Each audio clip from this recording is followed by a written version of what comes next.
Gentlemen, welcome to another exciting episode of Beyond the Scoreboard.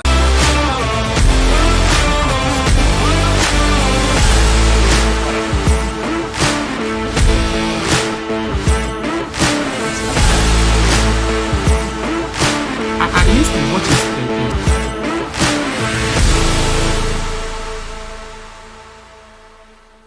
And I am your host, The General.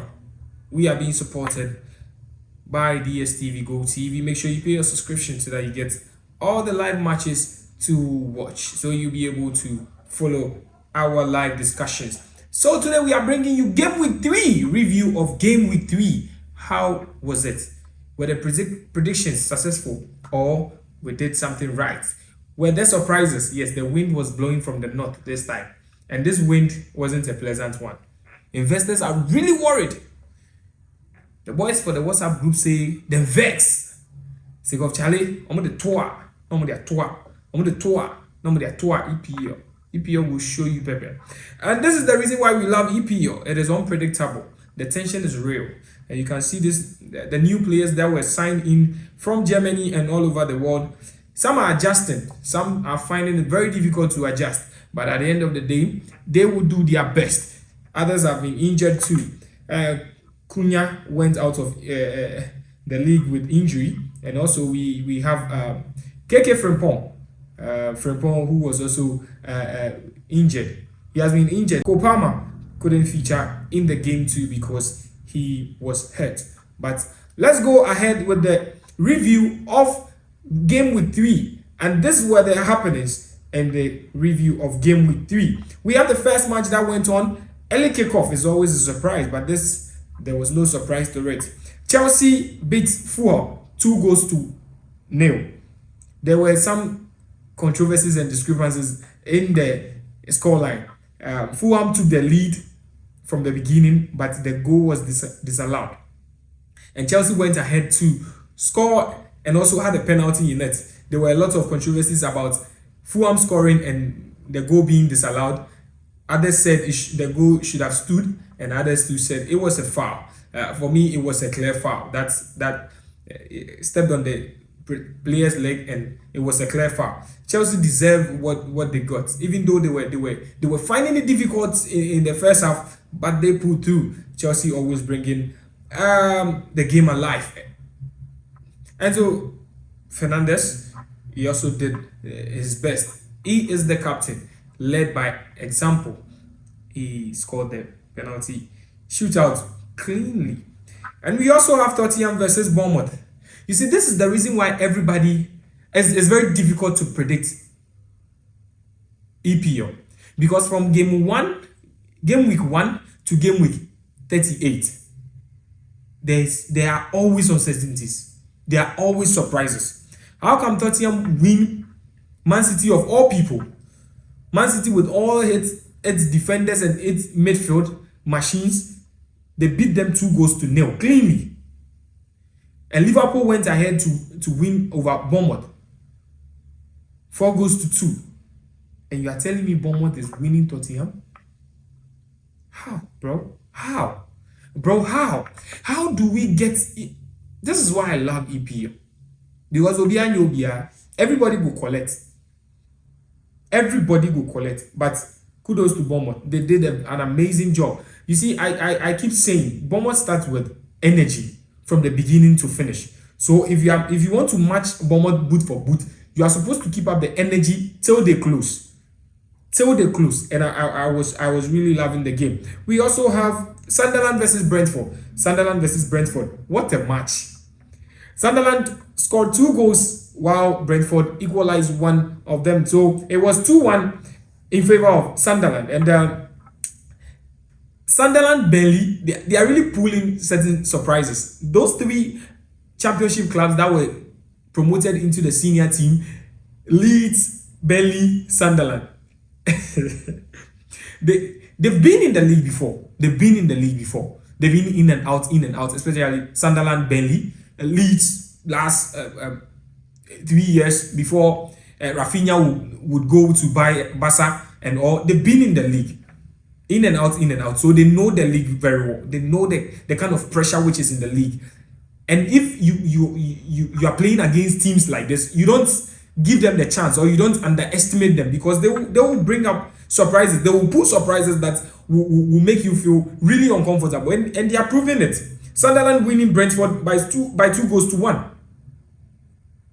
And Wissa putting out a statement that he wants to leave the club, but the club is preventing him from leaving.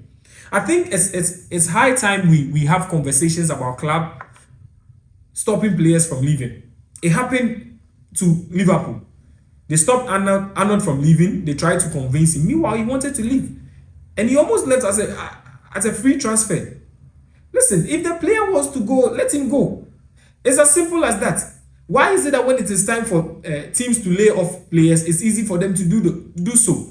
They will ship you off to a team that you don't even want, because maybe you are underperforming. And now when they are on the rise, they want to leave the team. Teams want to prevent them from leaving. I don't understand. I don't get it. Listen, EPL teams need to do better.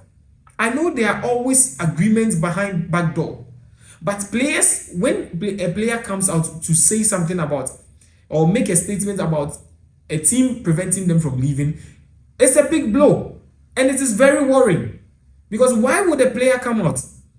Players like Wissa and all that, Alexander Isak, these players are cool players. These players are really calm and composed, and I don't know what will make them come out to usher a statement, which makes it, and you realize that people now come to hate the players after all the team has done. Yes, after everything you've done for them, they want to move on. Life goes on, bro. Life goes on. It doesn't revolve around the team. That is the same way teams are able to sell players here and there. So let them go. If they want to go, let them go. Make your money, cash out. Except maybe they are not bringing the right amount, but they are bringing. See the likes of Baleba. They don't want him to go. He flops this season. Then you realize that no team is coming. Like they want to come. But Isak, there was a late transfer where Liverpool now has secured Isak successfully. Brighton City. It was a cracker. It was a shock. This took a turn. Yeah, I told you last week that City is a must win for City, because City needed redemption. They needed to wake up, and they've only won a match. They've drawn a match. No, I think they won a match, and they've lost 2, which makes United better than them this season. We have played 3 matches, and you're losing against Brighton. This is really concerning. This is really concerning. Pep needs a keeper. You bought a new keeper. He made a mistake during the Tottenham match, but come on, you still have a keeper. I think something is not good. I told you in the first episode, game week 1, I told you that too much quality is always a problem. Now you get all the players. Now you don't know how to put them together and coordinate them. But a coach like Pep Guardiola, trust me, he has dealt with big players, even the likes of Lionel Messi and a lot. He has dealt with big players. These are the smallest he could coordinate. Checky and all those kind of people he could coordinate. But I think City need to strategize and get back on their feet, because Emmanuel Kono, starting the Super against the small teams. The big teams will be pulling out draws and all that. And, Charlie, Man City needs reawakening. They need to wake up from their slumber. Cracker of the weekend, we had Liverpool versus Arsenal. You see, I was saying this thing, that nobody cares how beautiful you play. You understand? Nobody cares how beautifully you play. Nobody cares. You can play a beautiful game, but Masa, you show and you show. Arsenal played all the games. Truth be told, Arsenal played all the games. They were good attacking. They were attacking well. They were getting a couple of chances, but they were not utilizing it. I didn't see Gyökeres in the match a lot. Madueke was struggling with Kekes. He had a couple of chances, and they were just swinging it away. Like, Make the move, score the goal before they attack. Because Liverpool's midfield and attack is sharp. If you are not scoring when you get the opportunities, if you are not scoring when you get the opportunities, you will struggle. We had the likes of Van Dijk at the back, and if they are making some mistakes, you see a midfielder progressing through the middle and a striker moving away to create space, and you couldn't bang the ball, you couldn't pass the ball through the defense. Oh, bro, I think that there is a problem with the Arsenal team. Even though Arsenal played well, United played well against Arsenal. They even won possession, but at the end of the day, Arsenal won. So to the Arsenal fans trying to say things that will make them feel better about they playing a beautiful football, and they played all the game, and we played all the game, and did you win? Today we are also asking, did you win? You see, I sat here and told you, Arsenal fans, I told you that 38 matches, everybody will collect. You see that handball? Was it against Szoboszlai or Gravenberch? You see that handball? That's how it is. Yeah, they are pong. Even if they review it after it, yeah, they are pong. So the way the sun do, so now the rain go do. So with Arsenal, they need killer instincts. Today I was watching some highlights when Kai Havertz was their striker. He was making touches. Gyökeres needs to create space. When you are playing against the big boys, Liverpool, Manchester, Arsenal, and all, against the big boys, Newcastle, you have to create space. If you stay with the defenders, they are not going to allow you. You are not going to create chances. They are going to find yourself wanting because they are not giving you the space you need. That is the reason why EPL is a different battleground. It's very difficult because defenders want to prove that they are right. They don't give certain chances. They don't give certain spaces. So Gyökeres, you don't always have to go and be struggling with defenders. Sometimes create space, open play, create spaces so that midfielders can also penetrate, wingers can also penetrate because you are trying to sway the defenders away. You don't always have to stand with the defenders. I know Gyökeres is a brilliant player. Look at Martinelli. You had the ball. Gyökeres created a space, passing behind Van Dijk, and you still progressed with the ball. And every time your head is down, I could say, "What? But all the same, it was a beautiful game. And Liverpool, Szoboszlai. Oh my God! Oh my God! Oh my God! What a free kick! What a free kick!" And they asked Szoboszlai, "Is this your best free kick so far?" He said, "You can go check my collections. You can go check my catalog. What I got there, what I got in my backyard. It is what it is." That was a beautiful free kick, but he has scored a couple of them against Turkey and other teams. So I think he deserved to have that kind of bragging right. He did well. Wolves against Everton. like play. You see, England, you need to take your chances. And a team like Everton, they are taking their chances. Beto. I don't know why people ignore the fact that Beto is a better striker. He's a good striker. He scores a couple of chances. But he has the pace, he has the strength, he has the energy. He goes into the air well. And the guy keeps scoring. But low-key, we keep ignoring him. But he's doing very well. Everton scored 3-2 against Wolves. Man United Burnley. Even though I'm a United fan and I was happy about the win, it wasn't supposed to be a 3-2 win. We had so many chances. So many chances. How can't we be clinical? Listen, we can't keep blaming coaches. Sometimes it's the players. Finish the ball. Our chances we are creating chances. And why are we not scoring goals? Nobody cares. Nobody cares if you are creating chances and you are not scoring goals. You can't be playing 3-2 against teams like Burnley. I know that EPL is difficult. England is a difficult place, but Burnley United, playing 2-2 and you had to have a penalty at the end of the game. Nah, bro. Let's be real. United needs to wake up. And Amorim, you bought a striker. You placed so much pressure on the owners to get you a striker. They got you a striker, one you needed, and the striker is always at the bench. And when he comes in 1, 2, 3, he gets his chances. He takes it well. See the jump. See his positioning. Let's be serious. You prevented Menu from going, so please give him game time. When he came, you saw the change. Leeds versus Newcastle. Shocking. How is Newcastle playing draw against Leeds? I told you, the people from Championship, they've been in the league before. They know how it is. And mostly when the league starts, they are hungry. They are very hungry.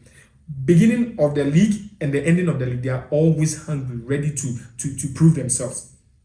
Nottingham Forest, West Ham.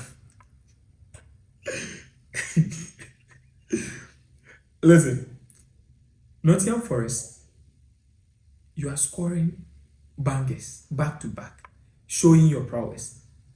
And you allow West Ham, who was scored 5 goals to 1 by Chelsea.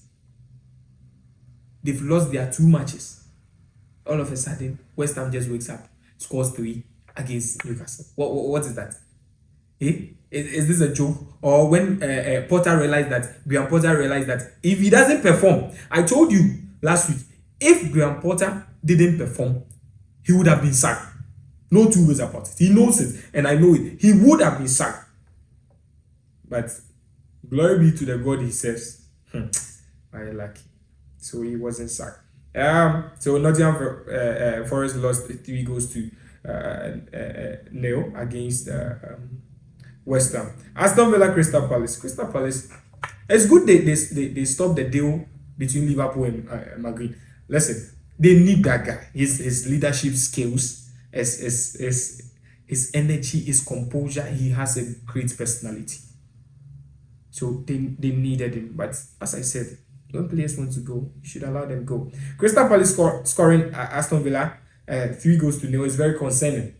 Aston Villa hasn't been at their they've not been at their best recently. They lost against Brentford. You see, and Sunderland scored a game. So Aston Villa hasn't won any match. They've only played draw against. They played a draw against Newcastle. And they've not won any match. So